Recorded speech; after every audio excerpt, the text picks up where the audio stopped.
She ran from her toxic parents in the rain, barefoot and desperate.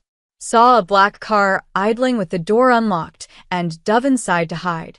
What she didn't know, she just climbed into a mafia boss's car. And when he opened the door and found her trembling in his back seat, everything changed. The rain hit Sophia Carter's face like frozen needles as she stumbled through the parking lot of the Greyhound terminal. Her lungs burned. Her designer heels, the ones her mother insisted made her look presentable, were somewhere back in the alley 3 blocks away, abandoned next to a dumpster. She was 22 years old, shoeless, and running for her life. "Check the bus station." A man's voice crackled through a radio somewhere behind her. "Mr. Carter wants his daughter found. Now." Sophia ducked behind a rusted sedan, her heart hammering so hard she thought it might crack a rib. The backpack on her shoulders, containing nothing but a change of clothes, her laptop, and $200 she'd stolen from her mother's purse, suddenly felt like it weighed 1,000 pounds. She'd known running wouldn't be easy. She just hadn't expected her father to send his security team after her within an hour. Through the sheets of rain, she spotted them. 3 men in black suits, completely out of place at a dingy bus terminal at 11 o'clock on a Thursday night. They were spreading out, checking faces, showing people something on a phone. Probably her picture. The perfect family photo from last Christmas, where she'd smiled for the camera while dying inside. Sophia's fingers trembled as she clutched the torn wedding invitation in her coat pocket. Gold lettering on cream cardstock. "Mr. and Mrs. James Carter request the honor of your presence at the marriage of their daughter, Sophia Marie Carter, to Mr. Richard Castellano." She'd found it 2 days ago in her father's study. Her wedding. Planned without her knowledge. Arranged without her consent. Richard Castellano, 53 years old, twice divorced, and currently under investigation for securities fraud. Her father's business partner. The man who'd somehow made a federal case disappear with 1 phone call. And now Sophia understood the price of that favor. "No," she whispered into the rain. "No, no, no." One of the security guards turned in her direction. Sophia's breath caught. She needed to move. Now. That's when she saw it. A black Mercedes-Benz idling in the shadows at the far end of the lot, away from the overhead lights. The windows were tinted dark. The engine purred like a sleeping panther. And most importantly, the driver's seat was empty. Sophia didn't think. She couldn't afford to think anymore. She ran. Her bare feet slapped against wet asphalt as she sprinted toward the car. Behind her, someone shouted. She didn't look back. She reached the Mercedes, yanked open the rear door, and threw herself inside. The interior smelled like leather and something metallic she couldn't place. Rain dripped from her soaked hair onto expensive upholstery. Sophia pulled the door shut as quietly as her shaking hands allowed and immediately crouched down on the floor behind the driver's seat, making herself as small as possible. Through the tinted windows, she saw flashlight beams sweeping across the parking lot. Her father's men were getting closer. She pressed her hand over her mouth to muffle her ragged breathing. "Please don't find me. Please don't find me. Please." The driver's door opened. Sophia's entire body went rigid. Cold air rushed into the car, bringing with it the smell of rain and something else. Gunpowder. Blood. Someone slid into the driver's seat with a barely suppressed grunt of pain. The door closed. 4-3 heartbeats, nobody moved. Then a voice, male, low, and edged with something dangerous, said, "You have 5 seconds to tell me who sent you before I put a bullet in your head." Sophia's survival instinct screamed at her to stay hidden, but her body betrayed her. She raised her head slowly, eyes adjusting to the dim light. The man in the driver's seat was turned halfway around, staring at her with the coldest gray eyes she'd ever seen. He was maybe 30, with dark hair plastered to his forehead from the rain, and a face that looked like it had been carved from marble, all sharp angles and hard edges. His left hand gripped the steering wheel. His right hand held a gun pointed directly at her face. But it was the blood seeping through his white shirt, just below his ribs, that made Sophia's breath hitch. Ask you a question, he said. His voice was steady despite the obvious pain. American accent, but with something smoother underneath. East Coast money. Old money. Please, Sophia heard herself say. The word came out as a broken whisper. Please don't take me back to them. The man's expression didn't change, but something flickered in those granite eyes. The gun didn't waver. Back to who? My father. His men. There, her voice cracked. She was so tired. So scared. The adrenaline was crashing, and suddenly Sophia couldn't hold back the tears anymore. I can't go back. I can't marry him. I won't. For a long moment, the man just stared at her. Rain drummed on the roof of the Mercedes. Somewhere in the distance, men were still shouting, still searching. Then, slowly, he lowered the gun. Marco, he said, and Sophia realized he was speaking into an earpiece. She hadn't noticed. We have a situation. The passenger door opened. Another man appeared, older, built like a linebacker, also carrying a gun. He took one look at Sophia huddled on the floor and raised an eyebrow. Boss. The driver's gray eyes never left Sophia's face. When he spoke again, his voice was quieter, almost thoughtful. She's scared, not stupid. A pause. And she just said something very interesting. What do we do with her? The man with the gray eyes tilted his head slightly, studying Sophia like she was a puzzle he hadn't decided whether to solve or destroy. We take her with us, he said finally. I want to know exactly why someone's desperate enough to hide in my car. He turned back to face the windshield and started the engine. As the Mercedes pulled smoothly out of the parking lot, Sophia caught one last glimpse of her father's security team standing in the rain, completely unaware that she was slipping away right under their noses. She'd escaped one nightmare. She just didn't know yet that she'd stumbled into something far more dangerous. The Mercedes glided through dark streets like a shark through deep water. Sophia pulled herself up from the floor and onto the back seat, her wet clothes leaving marks on the leather. She didn't care anymore. Through the tinted windows, she watched her city transform. The familiar downtown gave way to industrial blocks she'd never seen before. Warehouses with broken windows. Streets without names. Places her father had probably warned her about since childhood. The man in the driver's seat, her captor, her savior, she didn't know which, drove with one hand on the wheel.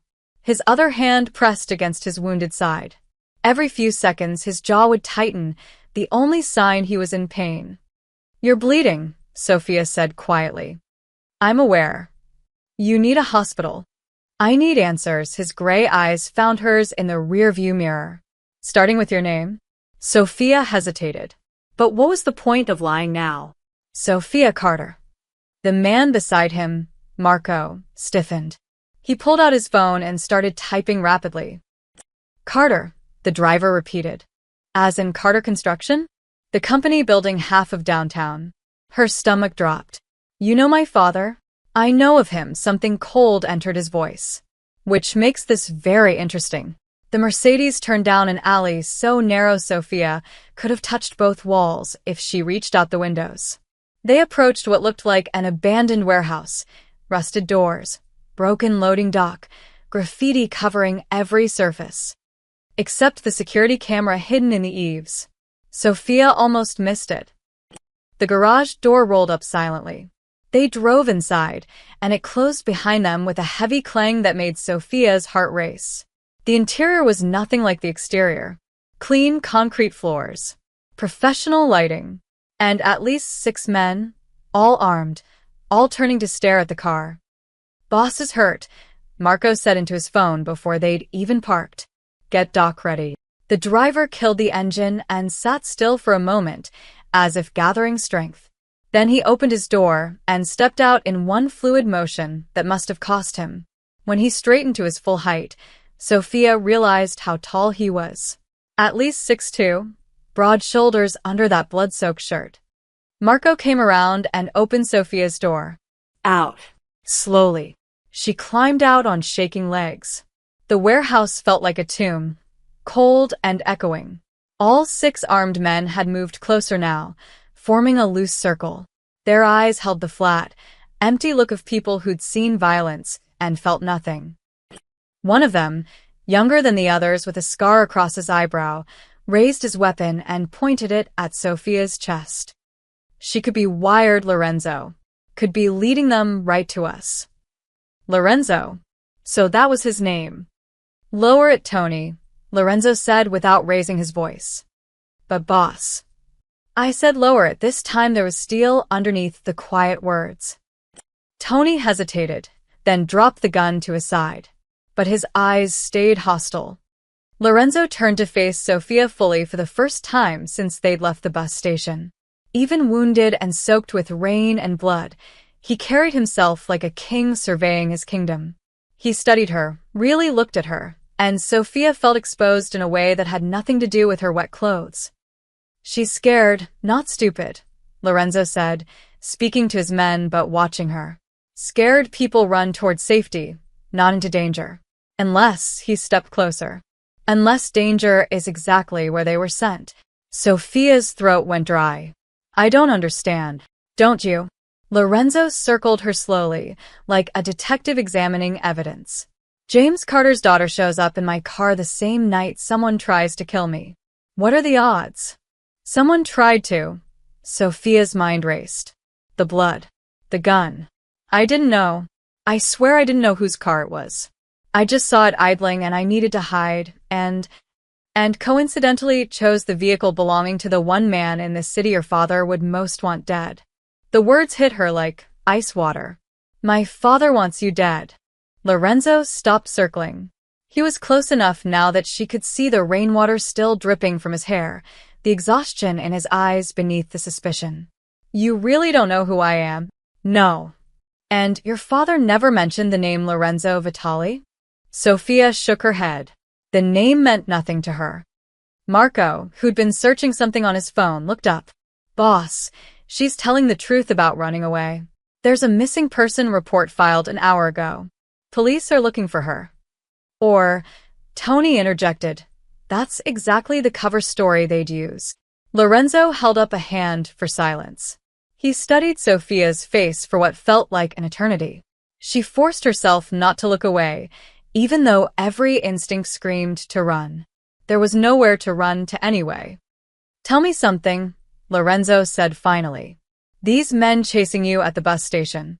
Your father's security. Yes. And what happens if they find you? Sophia's hands clenched into fists. They take me back. My father marries me off to his business partner. I become property in a deal I never agreed to. Something shifted in Lorenzo's expression. For just a second, the cold mask cracked, and Sophia saw something raw underneath. Recognition, maybe. Or memory. Marco, he said quietly. Take her to the holding room. Get her dry clothes. Water. Food. Lorenzo. Tony started. She stays here tonight. Under guard, Lorenzo's gray eyes met Sophia's one more time. Tomorrow, when I'm not bleeding and thinking straight, we'll figure out if you're an accident or a trap. He turned and walked toward a door at the back of the warehouse, each step measured and controlled despite the wound in his side. One of the men hurried after him. Marco gestured to Sophia with his gun politely, but it was still a gun. This way, Miss Carter. As she followed him deeper into the warehouse, passing rooms that looked like they belonged in a military installation, Sophia realized the terrible truth. She'd run from one cage only to find herself locked in another. The only difference was this cage had a man who'd looked at her and seen himself.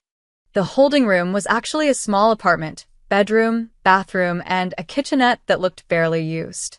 Marco left her with a towel, sweatpants, and a t-shirt that hung off her frame like a tent. The door locked from the outside. Sophia dried off and changed, then sat on the edge of the bed, staring at nothing. Her phone was still in her backpack, turned off, battery removed. Her father could track anything. She'd learned that the hard way when she was 16 and tried to visit a friend he didn't approve of. She didn't know how long she sat there. Minutes? Hours? Time felt broken. When the door finally opened, Lorenzo stood in the doorway. He'd changed into a black Henley, and someone had clearly stitched up his wound.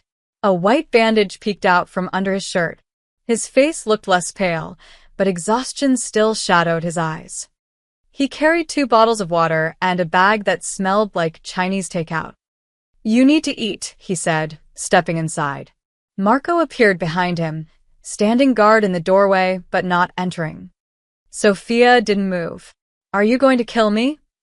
"That depends." Lorenzo set the food and water on the small table. "Are you going to tell me the truth?" "I already did." "No." He pulled out a chair and sat down slowly, like his sides still hurt. "You told me you were running. You didn't tell me why your father would file a missing person report while simultaneously sending private security to drag you home. You didn't tell me about Richard Castellano." Sophia's head snapped up. "How do you?" "I make it my business to know things." Lorenzo opened one of the water bottles and slid it toward her. "Castellano is under federal investigation. Securities fraud, insider trading, possible RICO charges. 3 months ago, the case was airtight. 2 weeks ago, the lead prosecutor dropped it. No explanation. The files were sealed." Her hands trembled. She grabbed the water bottle just to have something to hold. "My father made a call. One call doesn't make federal charges disappear. It does when you know which senators took bribes for construction contracts. When you know which judges have offshore accounts. When you've spent 30 years building a construction empire on blackmail and bribery instead of actual work." The words poured out of Sophia like poison she'd been holding in too long. "My father doesn't build buildings, Mr. Vitali. He builds leverage." Lorenzo leaned back, studying her. "And Castellano?" "Needed my father's leverage to make his legal problems vanish." "My father needed Castellano's connections to avoid his own audit." Sophia's voice cracked. "The marriage was the seal on their deal. Castellano gets a young wife who looks good in photos and makes him seem respectable. My father gets a partner who can manipulate markets and hide money. And you get traded like property. I get to smile and be grateful." She laughed, but it came out bitter.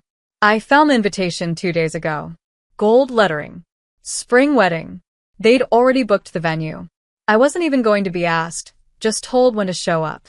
Marco shifted in the doorway. Lorenzo's expression remained unreadable, but something in the set of his jaw had changed.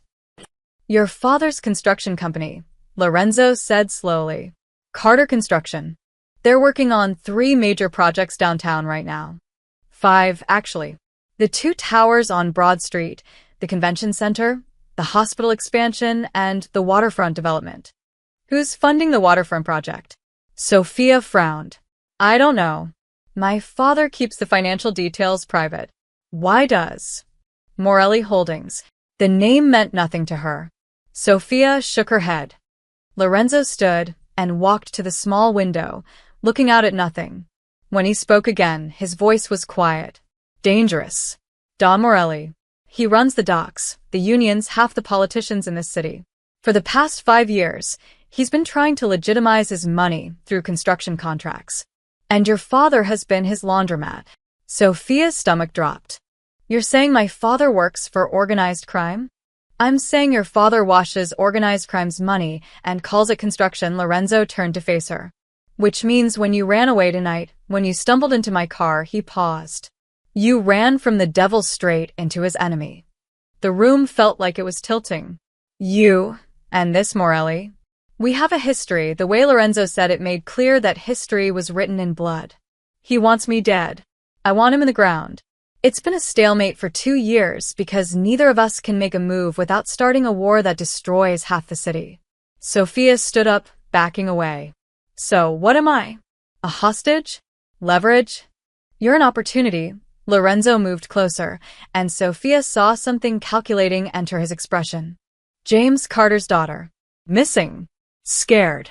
Willing to talk about Daddy's illegal business dealings." He tilted his head. "Tell me, Sophia, how much do you know about your father's financial records?" She thought about all those nights watching her father work in his study. All the times he'd left his laptop open when he took phone calls. "I used to help him with paperwork when I was in college. Before he decided I should be decorative instead of useful. I still have access to some of his old cloud accounts. He never changed the passwords. Lorenzo's eyes lit up like a man who'd just drawn a winning hand. Can you get into them now? Maybe. If he hasn't locked me out yet. But I don't understand what. Your father has been protecting you from his world. Keeping you ignorant. Keeping you clean. Lorenzo stepped closer. But now you're in my world. And in my world, information is currency. You want freedom from your father's plans? Sophia nodded slowly. Then help me destroy the man who's been enabling those plans. Lorenzo's voice dropped to almost a whisper. Help me take down Morelli. When he falls, your father's empire falls with him. No arranged marriage. No more cage. And if I refuse? Lorenzo met her eyes. Then I put you in a car tomorrow morning and send you back to your father with a polite note. You'll be married to Richard Castellano by the end of the month, and this night will just be a bad dream. Sophia's heart hammered. She thought about her father's study, the wedding invitation, Richard Castellano's hand on her shoulder at the last charity gala, fingers digging in possessively. She thought about the cold-eyed man in front of her, offering her something no one else ever had, a weapon to fight back. I'll help you, she said. Lorenzo smiled. It didn't reach his eyes. Then welcome to the war, Sophia Carter. Dawn crept through the warehouse windows like an unwelcome guest. Sophia had spent the night on the bed, unable to sleep, listening to muffled voices and footsteps beyond her locked door. At some point, someone had slipped a cup of coffee and a breakfast sandwich through the door. She'd eaten mechanically, tasting nothing. When Lorenzo finally came for her, he looked worse than he had the night before. Dark circles shadowed his eyes, and he moved with the careful precision of someone managing pain. We're leaving, he said without preamble. Now. Where are we going? Somewhere Morelli doesn't know about. He gestured toward her backpack. Bring everything. We're not coming back here. 20 minutes later, Sophia found herself in the back of a different car, a nondescript gray sedan that looked like it belonged to a soccer mom. Marco drove. Lorenzo sat in the passenger seat, occasionally checking his phone and issuing quiet instructions. They drove north, away from the industrial district, into neighborhoods that grew progressively emptier. Finally, they pulled up to what looked like an abandoned chapel, stone walls covered in ivy, stained glass windows dark and dusty, a wooden door hanging slightly crooked on its hinges. You're kidding, Sophia said. It's been decommissioned for 15 years, Lorenzo replied, climbing out of the car. The archdiocese sold it to a developer who went bankrupt. It's been in legal limbo ever since. No one remembers it exists. He was right. The chapel sat on a forgotten corner lot, surrounded by overgrown trees and a rusted fence. It looked like something from a Gothic novel. Inside, the space was surprisingly clean. Someone had clearly prepared it. There was a cot with blankets, bottles of water, canned food stacked on what used to be the altar, a battery-powered lamp, a first aid kit. One of my safe houses, Lorenzo explained. I have 6 scattered around the city. This is the quietest. Marco did a quick perimeter check, then nodded to Lorenzo. All clear, boss. I'll be outside. When they were alone, Lorenzo walked to one of the dusty pews and sat down slowly, his hand going to his wounded side. In the dim light filtering through the stained glass, he looked almost human. Tired. Mortal. Sophia set her backpack down and turned to face him. So, what now? You hide me in a church while you go to war with a mob boss. That's the plan. For how long? However long it takes to finish business with Morelli, Lorenzo met her eyes. Could be weeks. Could be months. But you'll be under my protection. Safe. No one will touch you. The word made something sharp twist in Sophia's chest. Protected. Like she was a possession. A thing to be guarded and kept and controlled. Just like her father had always done. No, she said. Lorenzo raised an eyebrow. No.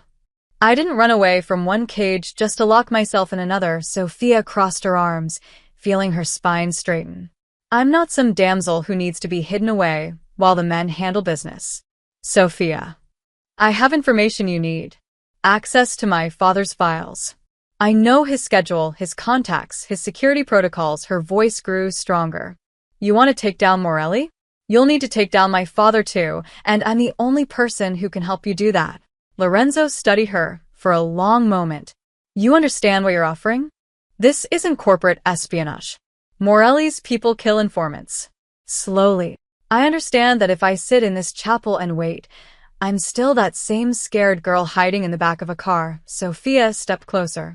I don't need saving, Mr. Vitali. Something flickered across Lorenzo's face. He looked away, toward the stained glass window depicting some long-forgotten saint. When he spoke, his voice was quieter than she'd ever heard it. I used to think like you, he said. 17 years old, too proud to accept help from anyone. My father had just died, murdered actually by people he considered friends. I inherited his debts, his enemies, his wars. He touched his wounded side absently. I told everyone I didn't need saving, that I'd handle it myself. What happened? I almost died. Multiple times Lorenzo turned back to her.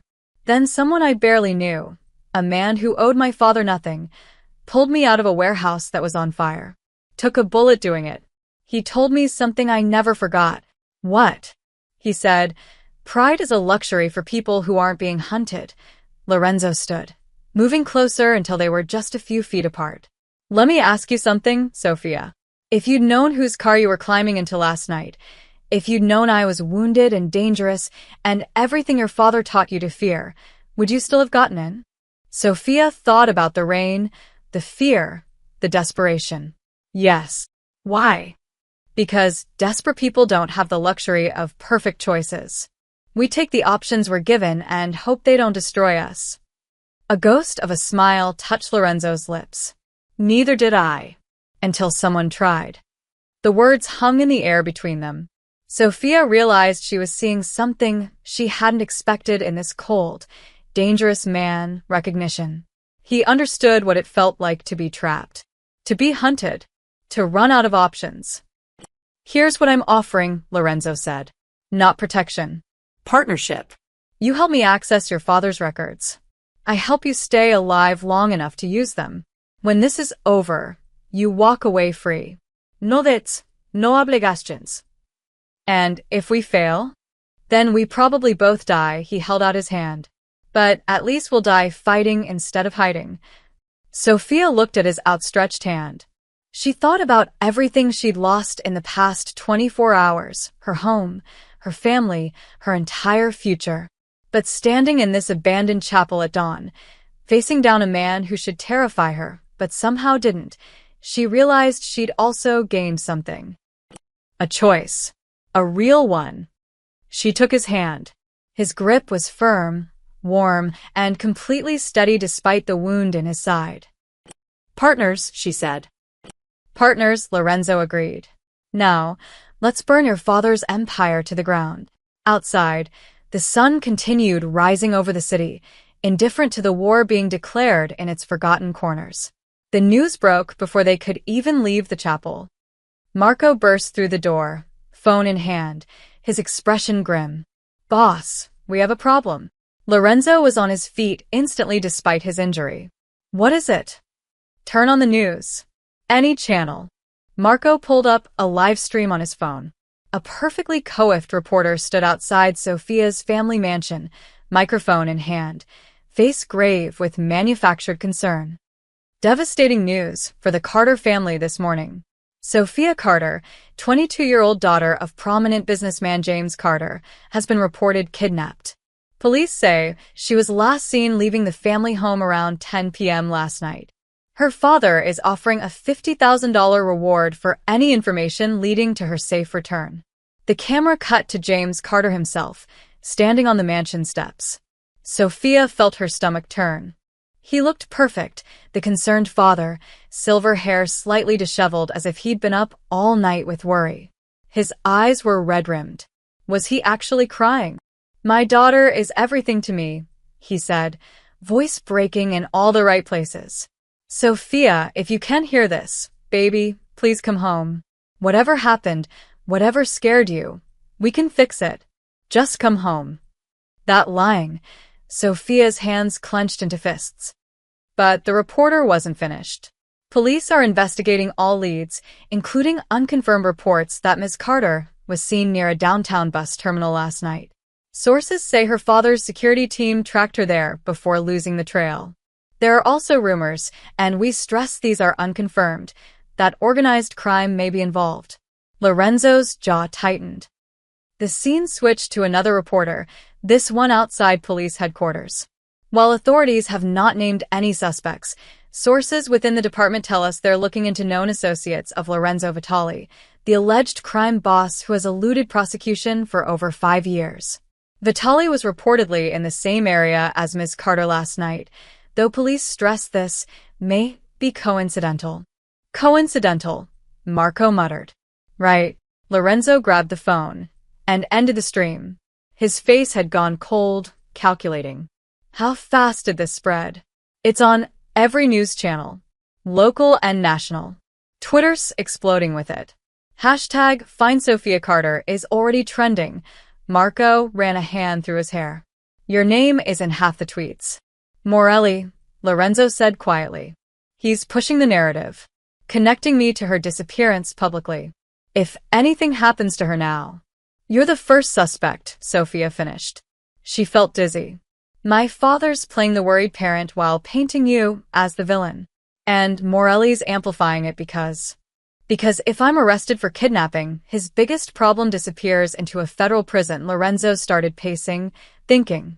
And your father gets you back, forces you into that marriage, and keeps his empire intact. We need to move, Marco said. This chapel might be forgotten, but it won't stay that way. Half the city is looking for her now. Lorenzo nodded sharply. Get the car. We're going to the Maple Street location. Boss, that's just an apartment. No security, no backup. Exactly. They'll be watching the warehouses, the known properties. They won't expect us to hide her in plain sight. He turned to Sophia. Can you look different? Different enough that people won't recognize you. Sophia thought about the girl in the news footage. Designer clothes, professionally styled hair, makeup perfect. Yes. But I'll need supplies. Marco, stop at a drugstore on the way. Baseball cap, sunglasses. Keep your head down. Lorenzo looked at Sophia. From now on, you're not Sophia Carter. You need a new name. Like what? Something common. Forgettable, he considered for a moment. Elena Costa. It's Italian, but not unusual. Works with your features. Elena Costa. Sophia repeated it silently, trying it on like an ill-fitting coat. It felt wrong. But then again, Sophia Carter had felt wrong for 22 years too. 2 hours later, Sophia stood in a small bathroom in a modest apartment on Maple Street, staring at a stranger in the mirror. The drugstore had provided everything she needed. Cheap hair dye, scissors, reading glasses with clear lenses, different makeup. She'd cut her long dark hair to her shoulders, dyed it a mousy brown, and learned that without the expensive highlights and professional styling, she looked completely ordinary. Elena Costa stared back at her from the mirror. No one would look twice at this girl on the subway. No one would recognize the heiress in the grainy news photos. The apartment itself was as anonymous as her new appearance. 1 bedroom, small kitchen, furniture that looked like it came from a budget store. The kind of place where neighbors minded their own business and no one asked questions about the quiet girl in 3B. Sophia, Elena, pressed her hands against the sink, steadying herself. Somewhere out there, her father was playing the devastated parent. Police were searching. Media was speculating. And she was hiding in a stranger's apartment with a man who most of the city believed was a criminal. You okay? Lorenzo's voice came from the doorway. She turned. He'd changed too, different clothes, a baseball cap pulled low, trying to be invisible in a city that was suddenly looking for him. I don't recognize myself, she said quietly. Lorenzo stepped into the small bathroom. In the cramped space, he seemed even taller, more imposing. But when he looked at her reflection in the mirror, something in his expression softened. Good, he said. That means it's working. He paused. For what it's worth, I'm sorry. I know this isn't what you signed up for. I signed up to take down my father's empire. I didn't realize how fast he'd weaponize my disappearance. Sophia, Elena, met his eyes in the mirror. He's good at that. Taking a situation and twisting it until he's the victim. So is Morelli. Lorenzo leaned against the doorframe. They're both playing the same game now, which means we need to play smarter. How? First, we keep you invisible. Elena Costa lives here, pays her rent on time, doesn't cause trouble. Just another girl in the city. His gray eyes held hers. Second, we start digging into your father's files. Quietly. Carefully. We need evidence that proves Morelli's connection to Carter Construction. And third, a dangerous smile crossed Lorenzo's face. Third, we make them think they're winning. Let them get comfortable. Let them think I'm scrambling, that you're terrified, that their plan is working. He pushed off the doorframe. People make mistakes when they think they've already won. Elena Costa looked at the stranger in the mirror one more time. Somewhere out there was Sophia Carter. The perfect daughter, the decorative prize, the girl who smiled and obeyed and never caused trouble. That girl was gone. Let's make them regret underestimating me, she said. Lorenzo's smile widened. Now you're thinking like a Vitali. 3 days passed in strange, suspended silence. Elena Costa, she had to think of herself that way now, fell into a rhythm that felt both foreign and oddly comforting. She woke early, made coffee in the tiny kitchen, and spent hours on her laptop accessing her father's old cloud accounts. Marco stopped by twice a day with food and supplies, always checking the perimeter, always watching for tails. Lorenzo came every evening, always after dark. On the third night, he arrived carrying takeout bags and moving less stiffly than before. The wound in his side was healing. Elena had caught him stretching that morning when he thought she wasn't looking, testing his range of motion, making sure he was ready for whatever came next. Thai or Chinese? He asked, setting the bags on the small kitchen counter. Surprise-me? He pulled out containers, pad thai, spring rolls, some kind of curry that smelled incredible. Elena realized she hadn't had a proper meal since before she'd run. Marco's daily deliveries were functional, sandwiches, protein bars, nothing with flavor or care. This felt different. Intentional. They sat at the small table by the window, curtains drawn. Lorenzo had removed his jacket, and Elena could see the edge of the bandage peeking out from under his black t-shirt. He caught her looking. It's healing, he said, serving food onto paper plates. Clean through. No major damage. You were lucky. I was careless, he met her eyes. I let my guard down for 10 seconds, and someone put a bullet in me. In this life, careless gets you killed. Elena picked at her pad thai. Is that what this is? Teaching me to be less careless. I'm teaching you to survive. Lorenzo took a bite of spring roll, chewed thoughtfully. You've been in hiding for 3 days. How's it feel? Like I'm waiting for the other shoe to drop. Good. That means your instincts are working. He nodded toward her laptop, closed on the counter. Find anything useful? Maybe. My father has a folder labeled Waterfront. Financials, it's encrypted, but I know his patterns. Give me another day or 2-inch. She set down her fork. The news is still covering my kidnapping. My father did a press conference this morning. Cried on camera. Lorenzo's expression darkened. I saw. He's good at this. The performance. Making people believe he's something he's not. Elena's voice went flat. When I was 8, he forgot my birthday. Completely forgot. But the next day, he threw this huge party. Ponies, magicians, the works. Invited all the society reporters. Made sure everyone saw what a devoted father he was. And you. I smiled for the cameras like a good daughter. She pushed food around her plate. I've been smiling for cameras my whole life. Lorenzo was quiet for a moment. Then he said, my sister used to say that people who perform happiness are usually the ones who understand sadness best. Elena looked up. Your sister? Isabella. She died 6 years ago. His voice was carefully neutral, but Elena heard the weight underneath. She was good at reading people. Better than me. What happened to her? That's a story for another night. Lorenzo stood, collecting the empty containers. Right now, we have something more important to handle. He walked to the small closet by the door and pulled out a metal case Elena hadn't noticed before.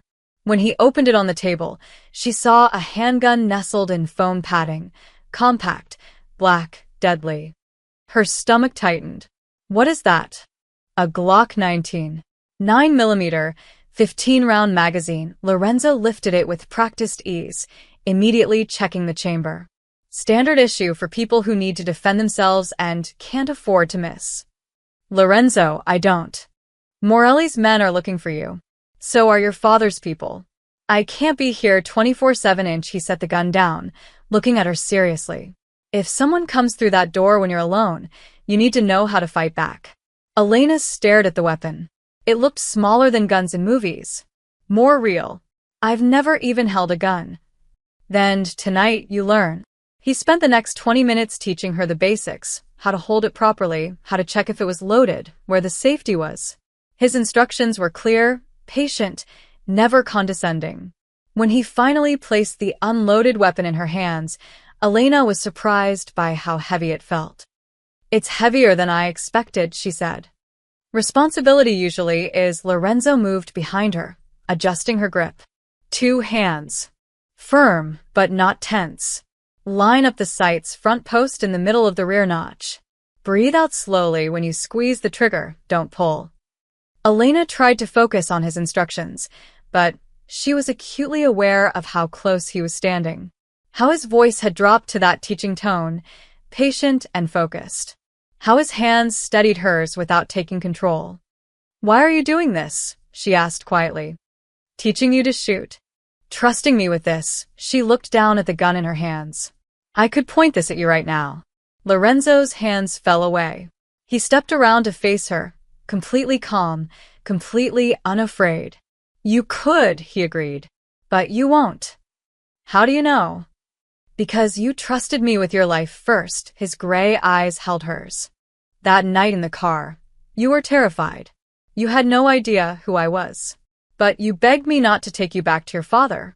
You put your safety in the hands of a stranger because your instinct told you it was the right choice. Elena's throat tightened. That was desperation, not trust. Sometimes they're the same thing. Lorenzo's expression softened, just slightly, but enough for Elena to notice. You chose to trust me when you had nothing. Now I'm choosing to trust you when I have everything to lose. That's what partners do. For a long moment, they just looked at each other. The apartment was quiet except for the distant sounds of the city, sirens, traffic, life continuing while they hid in the shadows. Then Lorenzo smiled. It was small, barely there, but genuine. The first real smile she'd seen from him since that rainy night at the bus terminal. Besides, he said, if you wanted to shoot me, you'd need to load the magazine first.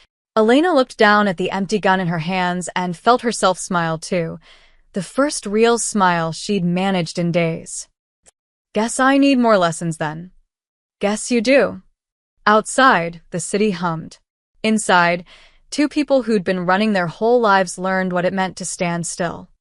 Elena had been cooped up in the apartment for 5 days straight. The walls were starting to close in. I need to go out, she told Marco during his afternoon supply drop. Just for an hour. Fresh air. Maybe pick up some groceries myself. Marco frowned. Boss won't like it. Boss doesn't have to live in a box. Elena grabbed her jacket, a thrift store find that made her look like every other 20-something in the city. I'll be careful. Baseball cap, sunglasses, different route every time. You taught me that. Marco studied her, then sighed. 1 hour. Stay on crowded streets. If anything feels wrong, anything, you call immediately. I promise. She meant it too. But promises had a way of breaking when the world decided to remind you it was dangerous. The grocery store was 3 blocks away, nestled between a laundromat and a bodega. Elena kept her head down, her new brown hair tucked under a Yankees cap. She bought simple things, bread, milk, instant coffee, canned soup. The kind of items Elena Costa would buy. Forgettable. She was 2 blocks from the apartment when she felt it. That prickling sensation on the back of her neck. The feeling of being watched. Elena forced herself not to turn around. Instead, she stopped at a shop window, using the reflection to scan the street behind her. At first, she saw nothing unusual. Pedestrians, traffic, normal city chaos. Then she spotted them. 2 men. One in a gray jacket, the other in black. They'd stopped when she stopped, pretending to look at their phones. But their body language was wrong, too alert, too focused. Elena's heart kicked into overdrive. She started walking again, faster now. The men followed. She turned down a side street, then another. The afternoon crowds thinned. Fewer people. Fewer witnesses. Stupid, she thought. Stupid, stupid, stupid. She pulled out her phone to call Marco, but before she could dial, a third man stepped out of a doorway ahead of her. Heavy-set, with a scar running down his cheek. He smiled when he saw her stop. Sophia Carter, he said. Not Elena. Sophia. You're harder to find than we thought. Elena spun around. The 2 men from before had closed in behind her. Gray Jacket pulled out a gun, keeping it low and hidden from any passing cars. Mr. Morelli wants to talk to you, Scarface said, moving closer. About your new friend Lorenzo Vitali. I don't know what you're talking about. Elena backed up until she hit a brick wall. Trapped. Sure you don't. Gray Jacket moved in from the left. Funny thing, girl goes missing, ends up in Vitali's territory the same night someone tries to kill him. Then she disappears completely. That's not coincidence. Black Jacket took her right side. You're coming with us. Easy or hard, your choice. Elena's hand slipped into her jacket pocket. The small canister of pepper spray Marco had given her was there. Just in case, he'd said. Though let's hope you never need it. What does Morelli want with me? She asked, trying to buy time. Leverage, Scarface grinned. Vitali's been a ghost for 5 years. But everybody's got a weakness. And right now, sweetheart, you're his. They were close now. Too close. Elena could smell cigarette smoke and cheap cologne. She gripped the pepper spray, finger on the trigger. Then everything happened at once. A black car screamed around the corner, tires shrieking. Lorenzo's voice cut through the air. Down. Elena dropped. Gunfire erupted. Gray Jacket went down first, clutching his shoulder. Black Jacket dove for cover behind a dumpster. Scarface grabbed for Elena, but she twisted and sprayed him directly in the eyes. He screamed, stumbling backward. Lorenzo was out of the car, gun raised, fury carved into every line of his face. He fired twice more, controlled, precise. Black Jacket collapsed. Scarface was still clutching his burning eyes when Lorenzo put a bullet in his leg. Stay down. Lorenzo barked at Elena. He moved forward, checking bodies, kicking weapons away. Gray Jacket was still alive, groaning. Lorenzo pressed his gun against the man's forehead. How did you find her? Go to hell. Lorenzo cocked the hammer. How? We've been watching all your properties. Gray Jacket's voice rose with pain. Morelli knows about every safe house, every location. This one, the warehouse, the place on 5th Street. We've had eyes everywhere for days. Elena felt ice flood her veins. All the safe houses. They know everything. Lorenzo's expression went dark. He pistol-whipped Gray Jacket once, knocking him unconscious, then turned to Elena. Can you walk? She nodded, legs shaking. Car. Now. He practically dragged her to the vehicle, shoving her into the back seat. Marco was driving, phone pressed to his ear, barking orders. I don't care, pull everyone out. All locations are compromised. Move. Lorenzo slid in beside Elena, immediately checking her for injuries. Did they touch you? Are you hurt? I'm fine. What the hell were you thinking? The fury in his voice made her flinch. You went out alone? Without backup? I was careful. Careful. Lorenzo's hands clenched into fists. They were waiting for you, Sophia. They knew where to look. Don't call me that, she said quietly. Sophia's dead. The car swerved through traffic. Marco was taking random turns, checking for tails. In the back seat, Lorenzo and Elena sat in tense silence. Finally, Lorenzo spoke, his voice cold and controlled. They used you as bait. Morelli knew if he found you first, I'd come. He was counting on it. But how did they find the apartment? You said no one knew about it. Someone talked. Or someone's been watching me longer than I thought. Lorenzo pulled out his phone, scrolling through messages. 3 of my locations just got raided. Morelli's people hit them simultaneously, 15 minutes ago. Elena felt sick. While you were saving me, while you were being used as a distraction, Lorenzo looked at her, and for the first time, she saw something that might have been fear underneath the anger. He's making his move. All of it, your father's press conferences, the media coverage, tracking you down. It was all designed to draw me out and expose my network. Marco glanced in the rearview mirror. Boss, where are we going? We can't go back to any of the properties. Lorenzo was quiet for a long moment. Then he said something that made Elena's blood run cold. We're going to the one place Morelli would never expect. He met Elena's eyes. We're going to where it all started. Where my sister died. The villa sat on a cliff overlooking the ocean, an hour north of the city. It was beautiful in a haunted way. White stone weathered by salt air, windows dark, garden overgrown with wild roses. The kind of place that held memories like prisoners. Lorenzo killed the engine and sat motionless, staring at the house. Boss. Marco said quietly from the driver's seat. Give us an hour. Check the perimeter. Then keep watch from the road. Lorenzo's voice was flat. Empty. No one knows about this place except you and me. And now her. Marco said, glancing at Elena in the back seat. Lorenzo looked at Elena, then really looked at her. Something raw flickered across his face. And now her. Inside, the villa was frozen in time. Dust covered everything, but underneath it Elena could see careful touches. Fresh flowers long dead in a vase, books stacked on a coffee table, a blanket draped over a chair, as if someone had just stood up and walked away. Lorenzo moved through the space like a ghost returning to haunt itself. He opened curtains, letting weak morning light spill in. Dust motes danced in the air. This was Isabella's, he said finally. My sister. She bought it 5 years ago with money from her photography business. Said she needed somewhere quiet. Somewhere the family business couldn't touch her. Elena stayed near the door, sensing this was sacred ground. It's beautiful. She was murdered here. Lorenzo's voice didn't change tone, but Elena saw his shoulders tighten. 6 years ago. February 14th. Valentine's Day. She thought that was funny, dying on a day about love. Lorenzo.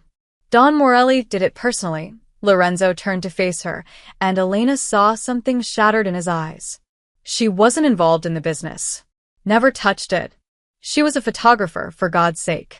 She took pictures of birds and sunsets and called herself an artist. He walked to the mantel, where a framed photograph sat, a young woman with Lorenzo's dark hair and sharp features, but with warmer eyes.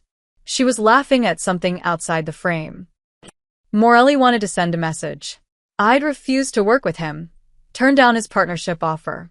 So he came here and Lorenzo's jaw clenched. He made it look like a robbery, but he left his signature. A gold coin in her hand. Old Sicilian tradition. Blood debt. Elena felt tears burn her eyes. I'm so sorry. Everyone was sorry. Lorenzo's laugh was bitter. My family, my associates, even the cops who couldn't prove anything. Everyone sent flowers and said the right words. But sorry doesn't bring her back. Sorry doesn't make justice. Is that what this is? Justice. I don't know what this is anymore. Lorenzo sank into a chair, suddenly looking exhausted. I spent 6 years building power, making alliances, eliminating threats, becoming someone Morelli couldn't touch. I told myself I was protecting what was left of my family, protecting my people. You were. No, he looked up at her. I was building a cage. A bigger, prettier cage than the one Morelli wanted to put me in, but still a cage. I used to think fear kept people loyal, that if everyone was afraid of me, they'd never betray me like my father's people betrayed him. Elena moved closer, sitting on the edge of the coffee table.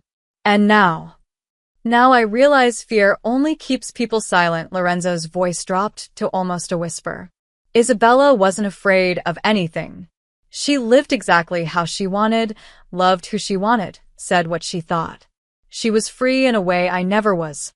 And Morelli killed her because her freedom made me vulnerable. The ocean crashed against rocks outside.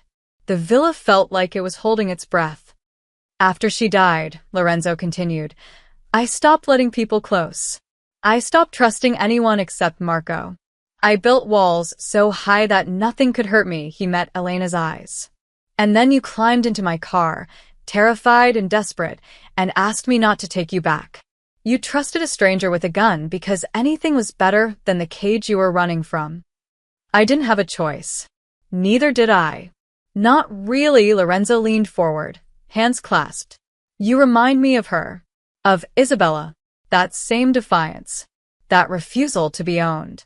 Elena felt something shift in her chest. I'm not your sister, Lorenzo. I know, he smiled sadly. Isabella would have liked you, though. She always said the world needed more women who knew how to fight back. Elena thought about the past week, learning to shoot, learning to hide, learning to be someone new. She thought about the men in the alley, the fear, the adrenaline. She thought about Lorenzo's hands steadying hers, teaching her to survive. Then let's make noise, she said firmly. Lorenzo looked up.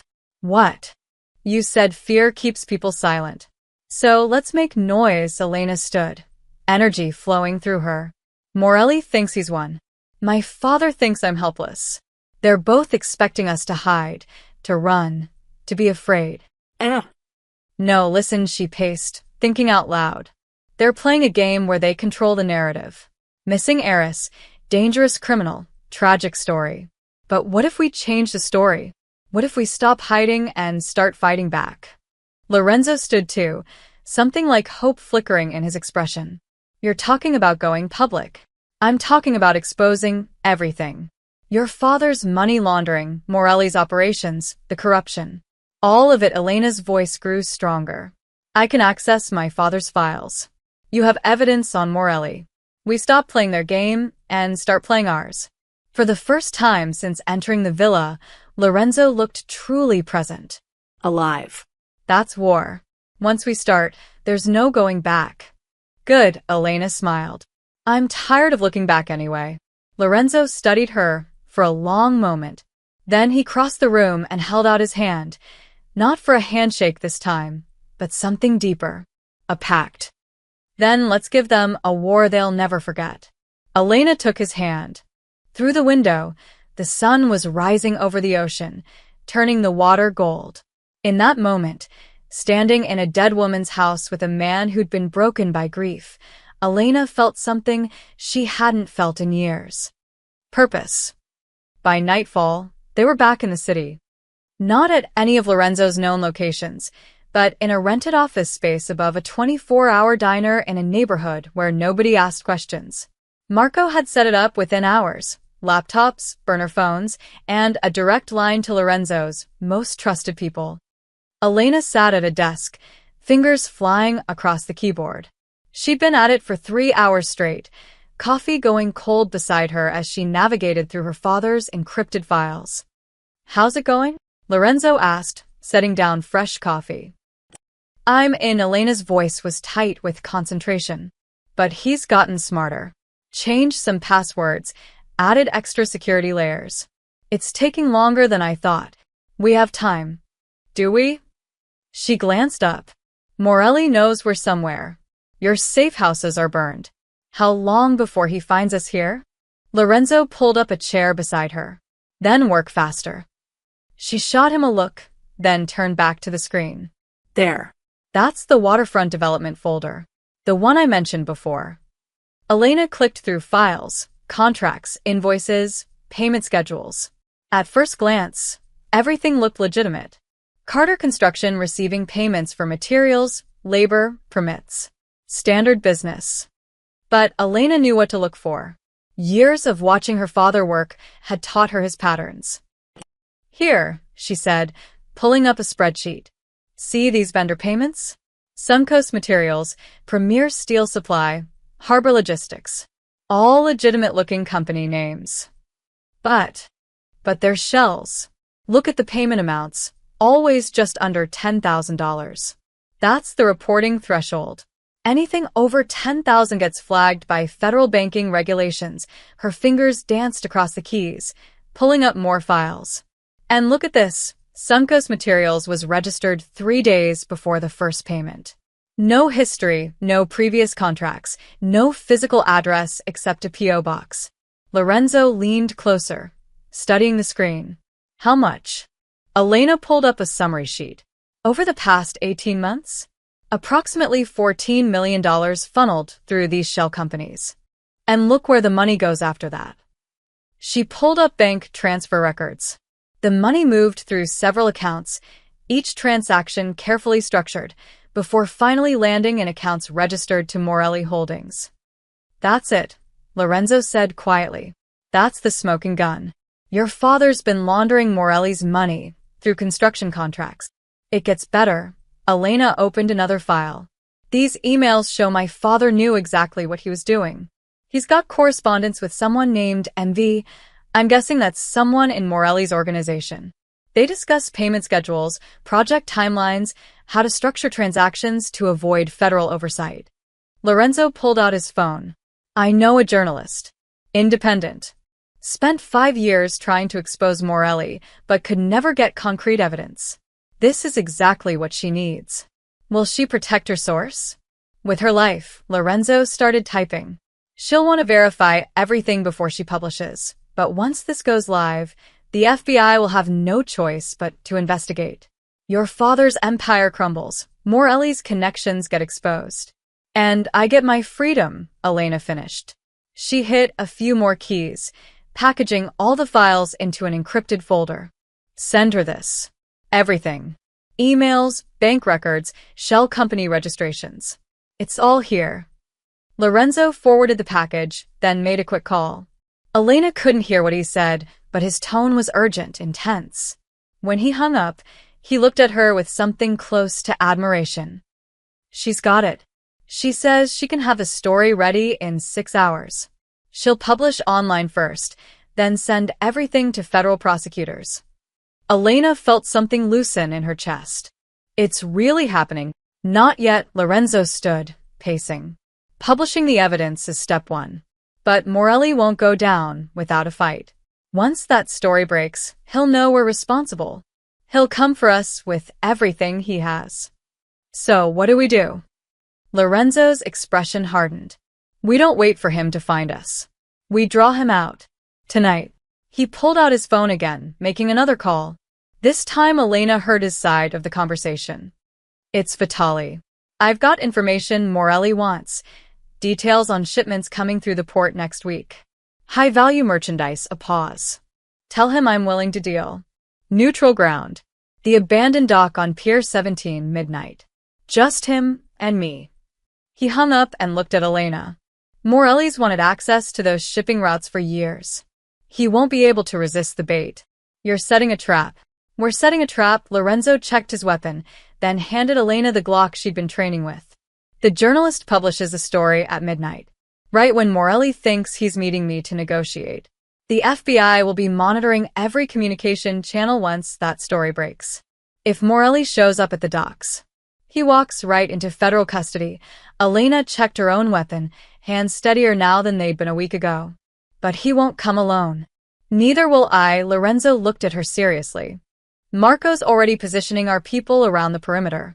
But Elena, I need you to stay back. Hidden. If this goes wrong, you'll need backup. She met his eyes. I'm not sitting on the sidelines while you risk everything. This isn't a negotiation. No, it's not. Elena stood, squaring her shoulders. We're partners, remember? I don't hide while you fight my battles.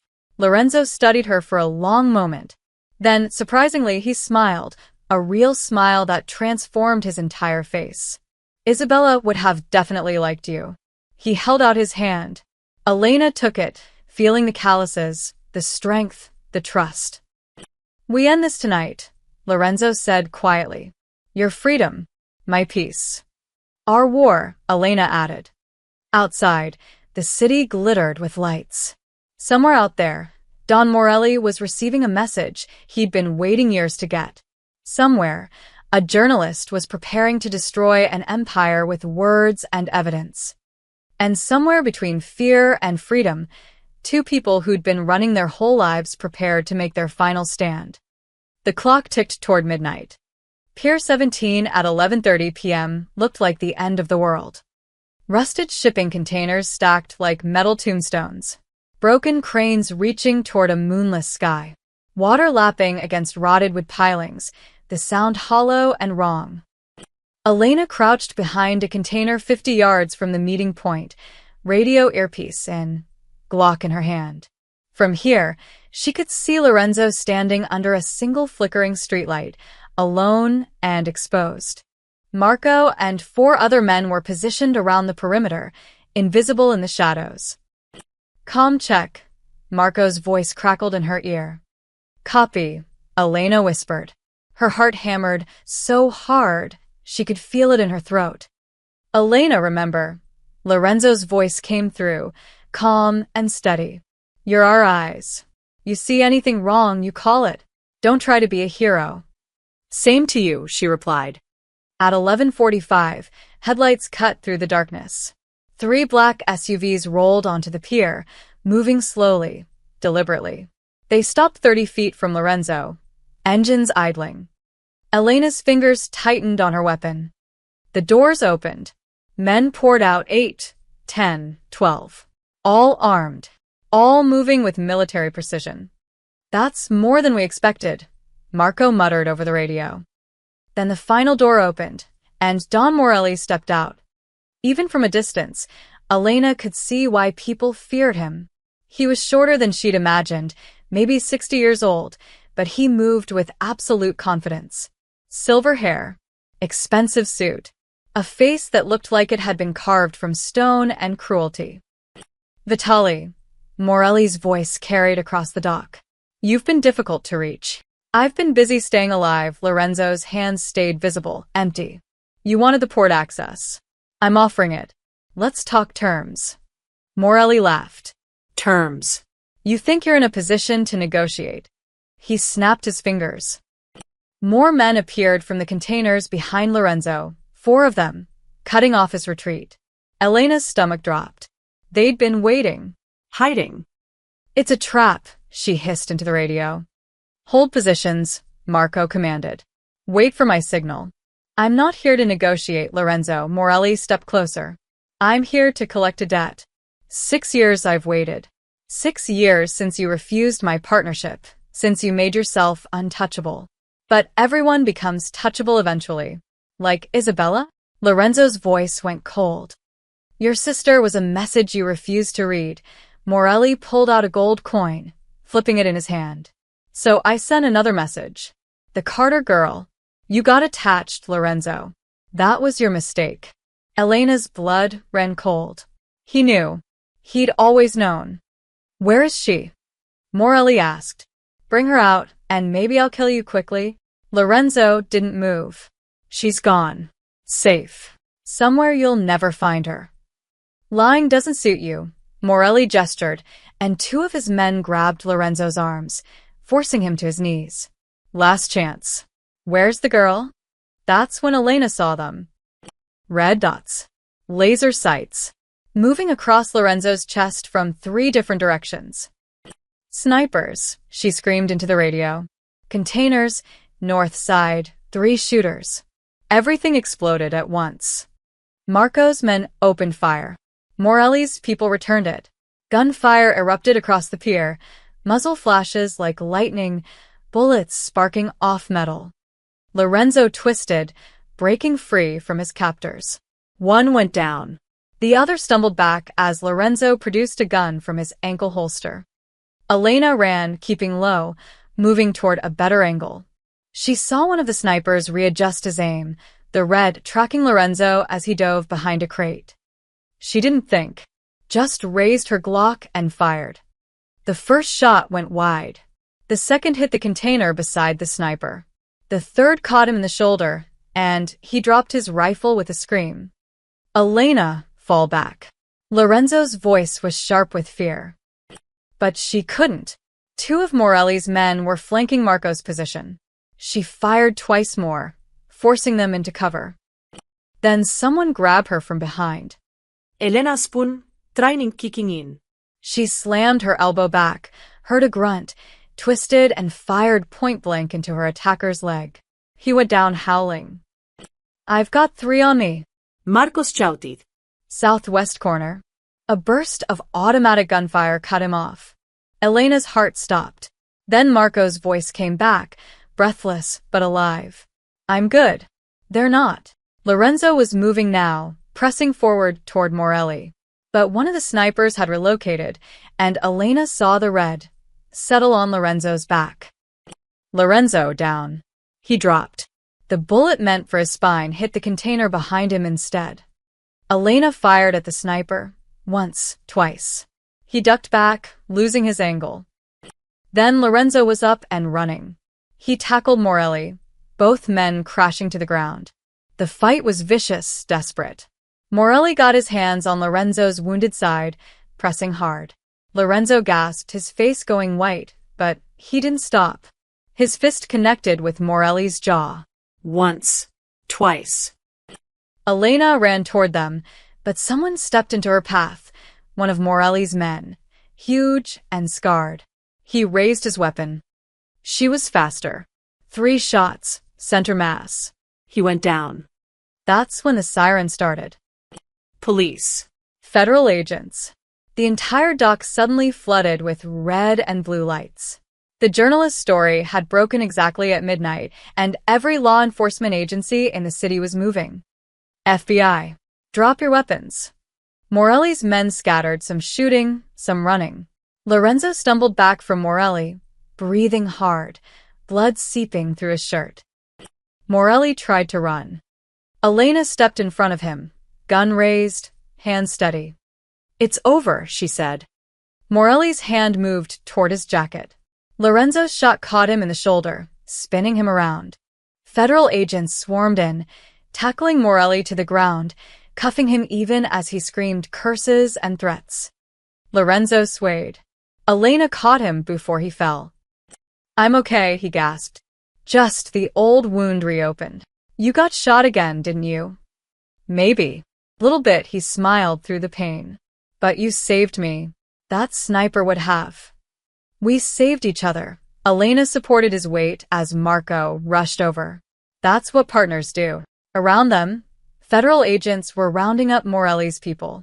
Someone was reading Morelli his rights. Someone else was securing the scene. The war was over. They'd won. They drove back to the villa as dawn painted the sky in shades of gold and pink. Lorenzo had refused the ambulance, refused the hospital. Too many questions, he'd said through gritted teeth.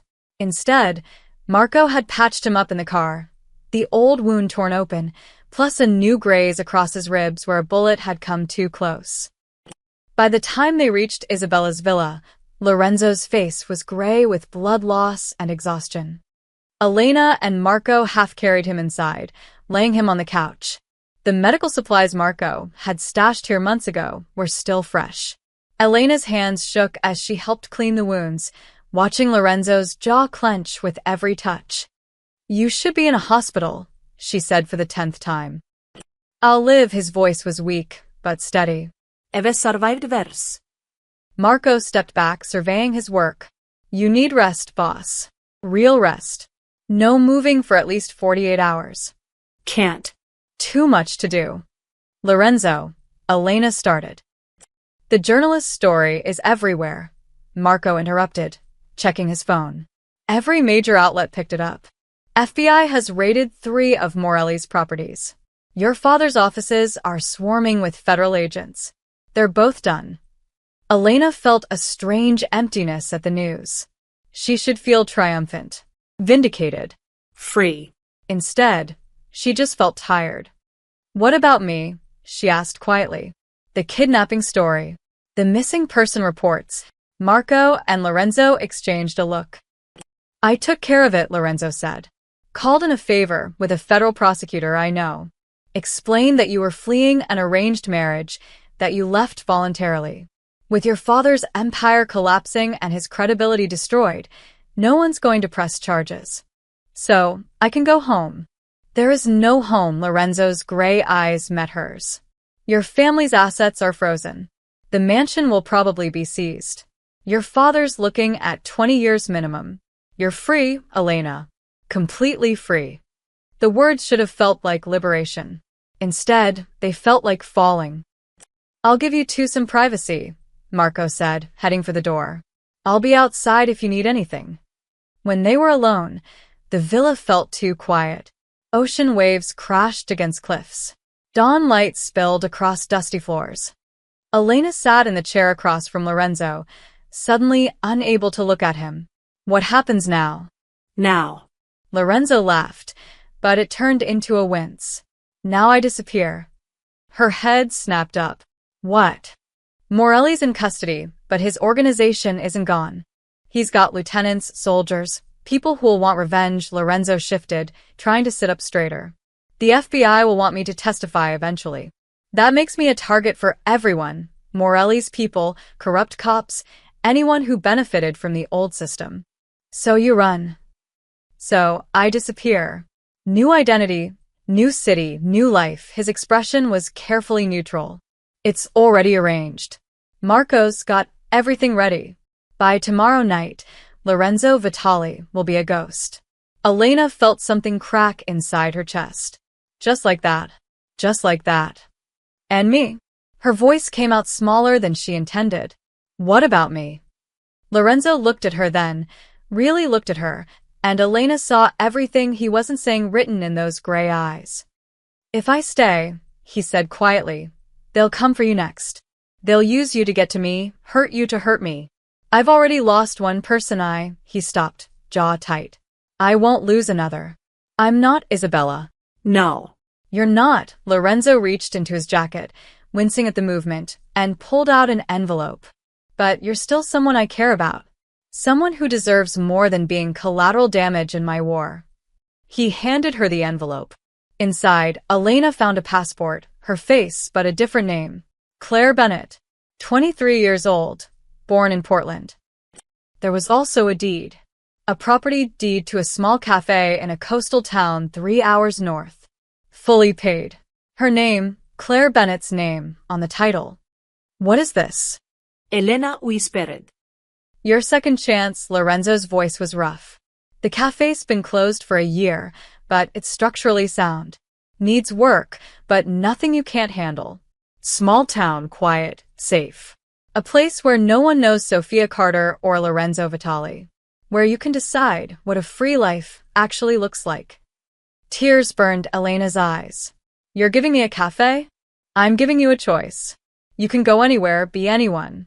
But if you want somewhere to start, he gestured to the deed. Isabella always said everyone needs a place that feels like home. A place that's completely yours. Lorenzo. You're not the monster they say. The words burst out of Elena. The news, the stories, the reputation. You're not that person. Yes, I am. Lorenzo's expression hardened. I've killed people, Elena. Hurt people. Built an empire on fear and violence. The man who saved you in that parking lot? He's still the same man who's been fighting a war for 6 years. That doesn't just go away. Then why does it feel like you're the only person who's ever actually seen me? The question hung in the air between them. Lorenzo's facade cracked, and for a moment Elena saw past the walls he'd built, saw the grief, the loneliness, the desperate desire for something real in a life built on lies. Because you're the only person who's seen me too, he said finally. They sat in silence. The sunrise filled the room with golden light, illuminating dust motes and a space between them that felt both infinite and impossibly small. I should go, Elena said, even though every part of her wanted to stay. You should, Lorenzo agreed, not moving. Elena stood, clutching the envelope. She walked to the door, hand on the knob. Then she stopped. Will I ever see you again? Lorenzo was quiet for so long she almost didn't think he'd answer. No, he finally said. That's the point. Elena nodded, throat too tight to speak. She opened the door. Elena. She turned back. Lorenzo was looking at her the way drowning men look at shore, desperate and resigned all at once. You gave me something I haven't had in 6 years, he said. You gave me peace. And you gave me freedom, Elena whispered. She walked out into the dawn, leaving behind the man who'd saved her and the life she'd never really wanted. Behind her, Lorenzo Vitali sat alone in his dead sister's villa, bleeding and alive, watching the sunrise for what might be the last time. Some goodbyes are temporary. This one felt eternal. 6 months later, Claire Bennett woke to the sound of seagulls and waves. The cafe, her cafe, sat at the edge of a small coastal town called Harborview. Population 3,000. One main street. The kind of place where everyone knew everyone, except nobody asked too many questions about the quiet girl who'd bought the old Morrison place and turned it into something beautiful. Elena, no, Claire now, always Claire, stretched and looked out the bedroom window above the cafe. The ocean stretched endlessly, gray-blue in the early morning light. She'd stopped having nightmares 3 weeks ago. Stopped checking over her shoulder 2 weeks before that. Freedom, she'd learned, came in small moments. Making her own coffee. Choosing her own hours. Answering to no one. She dressed in jeans and a simple sweater, clothes she'd bought herself, chosen herself, and headed downstairs. The cafe had taken 4 months to renovate. She'd done most of the work herself, learning to paint walls and refinish tables through YouTube videos and stubborn determination. The space was small but warm. Mismatched chairs, local art on exposed brick walls, a menu board she changed daily based on whatever she felt like baking. Yesterday, lemon scones. Today, blueberry muffins, because the farmer's market had fresh berries. At 7 a.m., she flipped the sign to open and her first regular arrived, Mrs. Chun, who came for black coffee and the newspaper every morning. Morning, Claire, she said, settling into her usual corner table. Morning, Mrs. Chun. The usual? Please, dear. Claire poured the coffee, set down the paper, and went back to her muffins. This was her life now. Simple. Honest. Hers. Around noon, during the lunch rush, 15 people counted as a rush in Harborview, Claire caught a headline on someone's discarded newspaper. Carter Construction found her sentenced to 22 years. She didn't read the article. Didn't need to. Her father's empire had collapsed exactly as Lorenzo predicted. The exposé had triggered federal investigations into dozens of corrupt officials, contractors, and business partners. Her mother had divorced him within a month, fleeing to Europe with whatever assets weren't frozen. Sophia Carter no longer existed. Neither did that family. Claire wiped down the counter and moved on. At 3 p.m., Mrs. Rodriguez came in with her book club. At 4 p.m., the high school kids arrived for hot chocolate and Wi-Fi. At 5:30, Claire started cleaning up, ready to close early. Fridays were slow, and she'd promised herself she'd watch the sunset tonight. That's when she saw the newspaper someone had left on table 6. Different paper. Different headline. Alleged crime boss Lorenzo Vitali believed dead in dock explosion.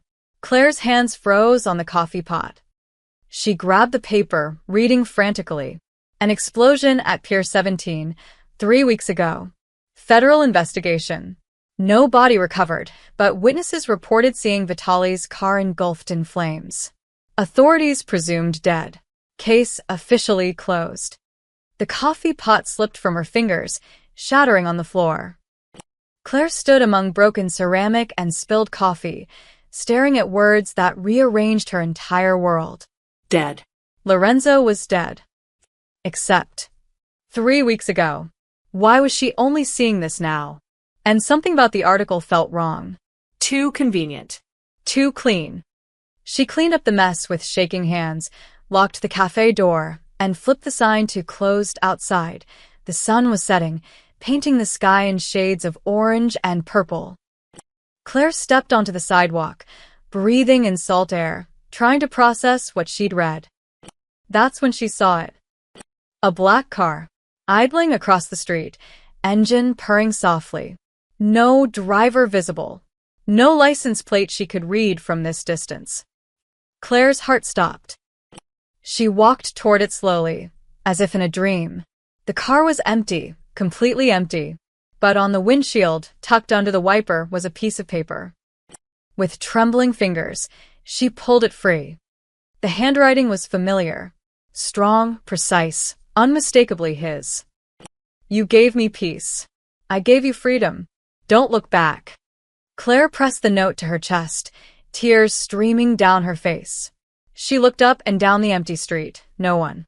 Just the ocean, the sunset, and a car that probably wouldn't be here if she checked again in 5 minutes.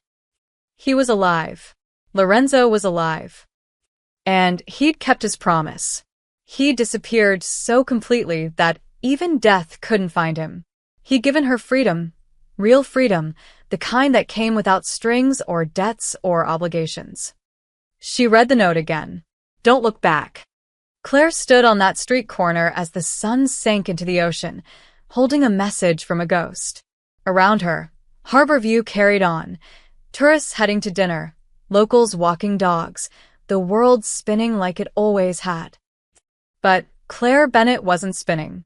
She was standing still, rooted, finally certain. She was free. Free from her father's control, from arranged marriages, from the gilded cage of Sophia Carter's life.